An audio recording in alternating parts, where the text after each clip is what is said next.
salutations, respect, and love. I am Scott, and you, my dear friend, have wandered out of the Prog Corner, where today, I got no 4x6 index cards in my hand, so clearly I'm winging it today.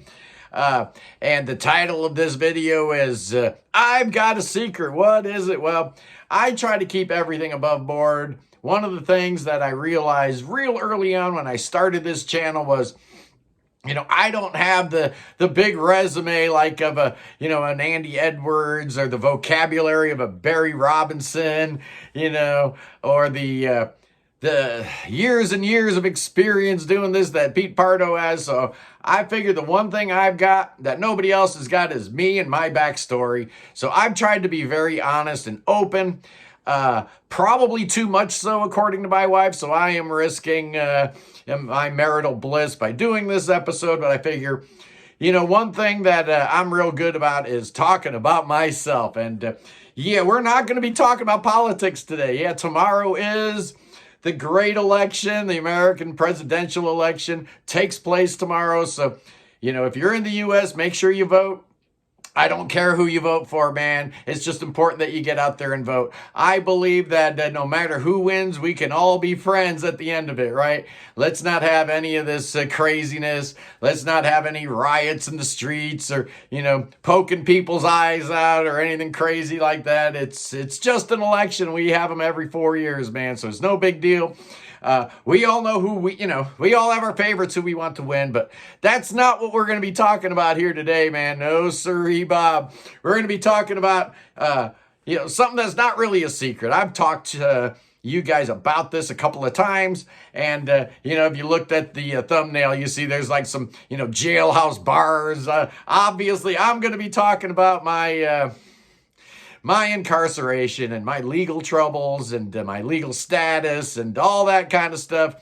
Because in case you don't know, your boy is a felon. Not just a felon, a 3-time felon, man. If I lived in California, I would have gotten the 3 strikes and you're out rule. I'd still be in prison. But yeah, things were starting to go sideways for me. Around 2000, 2001, I'd been working retail forever, since like 1979, 1980. And I was getting burnt out. I was working at Foot Locker, and I was in the Aventura Mall, and I had just been working 100-hour work weeks, like nonstop. It was getting old. I was getting sick of it. I was getting really tired. And we got a new district manager came in, and one of the first things he did, he told me, I am going to make it my mission to fire you. And like an idiot, I should have quit that day, right? If somebody doesn't want you around, my whole mind state was, I'm going to prove him wrong. What the heck was I thinking, man? I should have gotten out of there that day. He warned me. He did. To be fair, he did warn me. And sure enough, he did whatever he could to try to, jam me up and make it look like I was doing some stuff that I wasn't doing. Either way, after about 2 years with this clown, making my life an absolute living hell, we had an inventory, and, some stuff came up missing, right? I mean, we do inventories like twice a year, and, I'm sorry, you moved my store 3 times. I mean, you made me work like 36 hours in a row moving the store from one part of the mall to the other, and we had all the managers from other stores coming in, and a lot of stuff went missing, so they figured, oh, your boy must be crooked, something like that. So I got suspended with pay.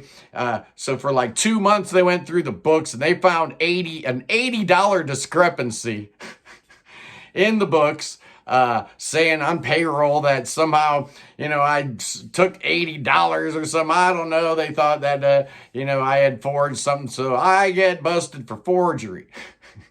Yeah, I'm already working at another place, and then they hear about it. So they're like, oh, well, this guy's obviously a crook. So they go through their books, and they find something that's all, BS'd up. And they get me for grand theft, which was absolutely ridiculous, because I never stole a thing from those people, man. It was insane. It was embarrassing. They led me out of the mall in handcuffs, man.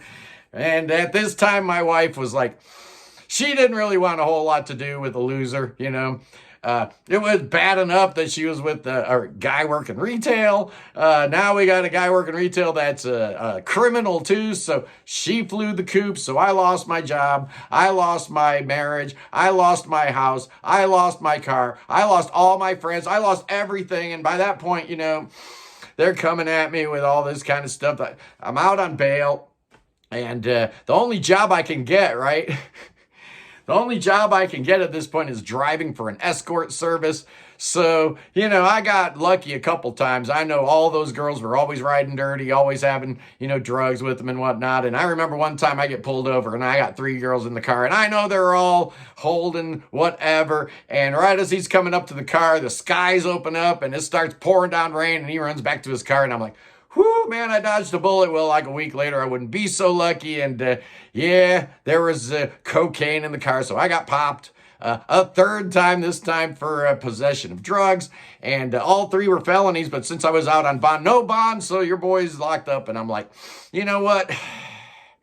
Just roll it, man. I am not going out on probation or anything like that. I can't do probation. You can't tell me what to do. I'm not reporting every week to anybody except you guys, right? So ultimately, finally, I was like defeated, man. I didn't care. I was down in the dumps. My whole life was basically over from, my perspective. So I'm like, just roll it, man. Give me as much time as you need to give me so that I can come out clean without being on papers, without being on probation or whatnot, so I can start living my life. So in the end, your boy ended up doing 18 months, 555 days behind bars. And I spent time in just about every jail in South Florida.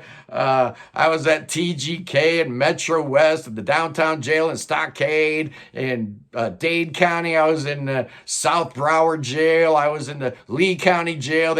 When they transferred me from Lee County to Miami-Dade County, it was insane. They dropped me off in Tampa for like 2 months. So I did the Orient Road Jail and another jail. I counted up, I was in like 13 different jails, man. It was just insane. When they finally came and picked me up in Tampa and took me to Miami, it was like a 16-hour drive because they stopped at every single jail along the way. And your boy's like shackled, right? I got, my wrists and my ankles, and they got me all like down there like that for 16 hours. Man, I had to pee so bad. Finally, we get to the main jail in Miami. I have never been so happy to see a jailhouse in my entire life.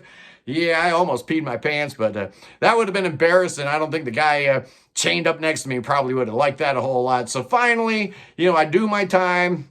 I get out, and I got $30 in the shirt on my back, literally, because they pay you like 6 cents an hour to work in the prison laundry, which of course I did. So I came out there with the clothes on my back, $30, and luckily, I had somewhere to go. Thank God my sister took me in so that I could get back on my feet again, as it were. And, because without that, I don't know what I would have done. So I took that $30 and I bought a guitar. I bought a cheap guitar, started a band, and the rest, as they say, is history. So that is how I ended up in trouble. And then, finally, after getting out, I met my current wife on MySpace, and we were talking for a while. And finally, I moved up here to Ohio because she decided the Miami or Fort Myers heat just would be a little bit too much for her. So Ohio, here I come, and I've been here since '09, and it's the best thing that ever happened to me. I could kind of clear my head and get myself right and figure out what I want to do with my life, figure out what I want to do when I grow up. And here we are, boys and girls. The birth of the Prog Corner was only just a few short years ahead, and now we're established. We're coming up on our 3-year anniversary. It's pretty exciting. I didn't expect this thing to be as big as it has become. And I am so thankful for all of you for sticking with me and all my shenanigans and all my antics and all that stuff. You know how it is. Anyway, guys, tomorrow, hopefully, I got a plumber coming in tomorrow. My dog's got a vet appointment today. I got my big plumbing project going on tomorrow. So I don't know what kind of content I'm going to squeeze out. But we shall see. Anyway, guys, I love you. Peace in the Middle East. Free the Tibet. Free the Ukraine. Free the Willie. Free your mind. Free everybody. Free everything. Vote. Absolutely vote. And I will see you punks tomorrow. God save the king. I'll see you. Peace.